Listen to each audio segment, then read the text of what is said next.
Hi guys, today I want to cover a topic that doesn't really get a lot of exposure on many detailing channels, and that is wet vacs. Which is the best one to go for? Now, from my own experience, I've been making do with a Charles wet vac. This machine is absolutely brilliant. I paid about £150 for it and I've had it since day one. So that is 16 years of service and it has never ever gone wrong. In terms of value for money, I think it is one of the very best out there. However, there are a few key issues with these types of wet vacs.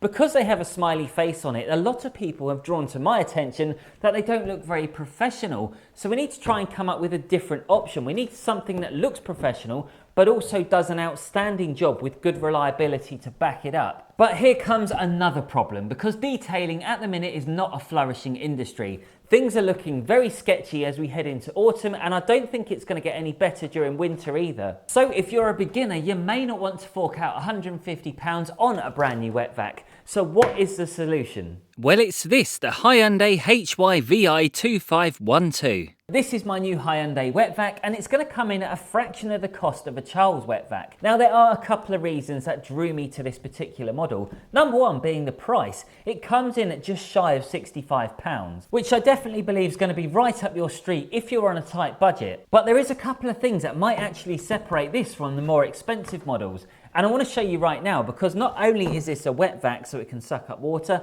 it can also be used as a dry vac. It's also a car dryer as well. This has a blowing function. Now, if you're somebody who struggles with interiors and you can't afford to get an air compressor, or you can't afford to buy a car dryer for that matter, then you've definitely got this as a good option. This is very powerful and it can blow a lot of dirt out of the crevices where you wouldn't be able to normally reach with a standard vacuum cleaner. This is sounding very promising, but let's talk about the appearance. So in terms of the appearance, it does look more commercial than a Charles vac. It doesn't look as childish.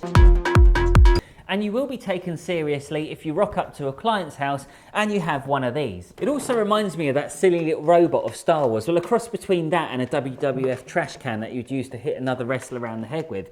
It does feel like if you gave it a good kick in, you're probably going to dent it. And you've also got this little chain attached to it here. Now, I thought this was some sort of 50 Shades of Grey thing. I thought they were into all sorts having chains on it.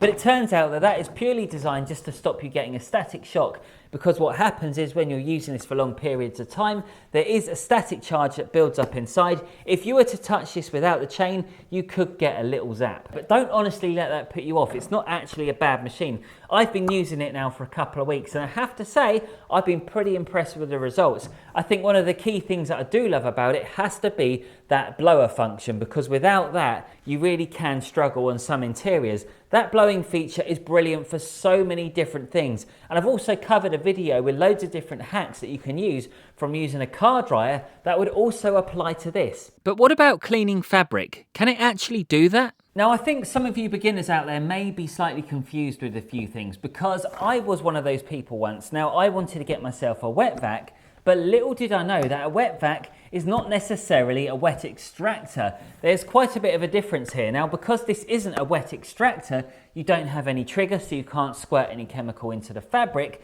but you can suck it up. Now, I've already featured so many different videos and all these different methods how you can clean fabric, so you don't necessarily need a wet extractor. You can make do with a pump sprayer. The thing about an extractor that makes it so much better though is when you're pulling the trigger back, you can squeeze the chemical in and suck up more as you pull back. So basically you're agitating it, you're giving it another hit of chemical, and it does give you a slightly better finish. Whereas if you just soak the seats and wet vac it up, you may not be able to get everything out. So there is a slight difference, which I think could be a deal breaker for some of you. But as long as you understand that you can make this machine work for you if you want to use it as a fabric cleaner, but you just need to make sure that you've got a couple of other accessories, such as a drill brush, which is definitely going to be beneficial.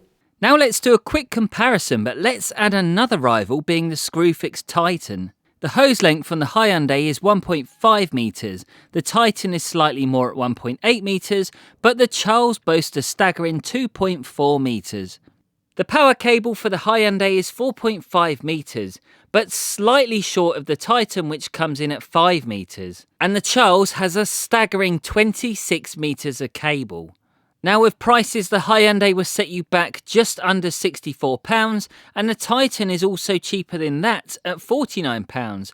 But here's where it gets interesting because the Charles is now averaging between £180 to £190, so there is a considerable difference. Primarily, this is not even aimed at car cleaners, but if it was, I'm pretty sure there will be a higher markup than £64. But here's the thing, because if they added a couple of other different accessories, this would definitely be something that the beginners could get on board with. So for those of you on a tight budget, then the Charles may be slightly out of your league, so the Titan or the Hyundai could be a good option. But the thing that may give the Hyundai the edge is the container size being 25 litres, whereas the Titan falls short at 16 litres. So you would need to keep emptying the Hoover bag more frequently if you did use it solely as a dry vac. So that in itself could cost you more in the long run. So I'm sure you're probably thinking, am I actually going to be ditching the Charles wet vac for one of these? And the answer is simple. No, that's not going to be happening. And the reason being is I already have a perfectly good working machine. It's done me no wrong and I still believe it's got a good 5 years in it yet. Whilst I'll keep my Charles, I still can't help but feel like this is still an excellent machine, especially when you factor in the price with the 3-in-1 feature, which I'm pretty sure many beginners are definitely going to get on board with. And if you're one of those beginners who is actually curious about what goes into a full day of detailing, then this video right here will have everything you're looking for.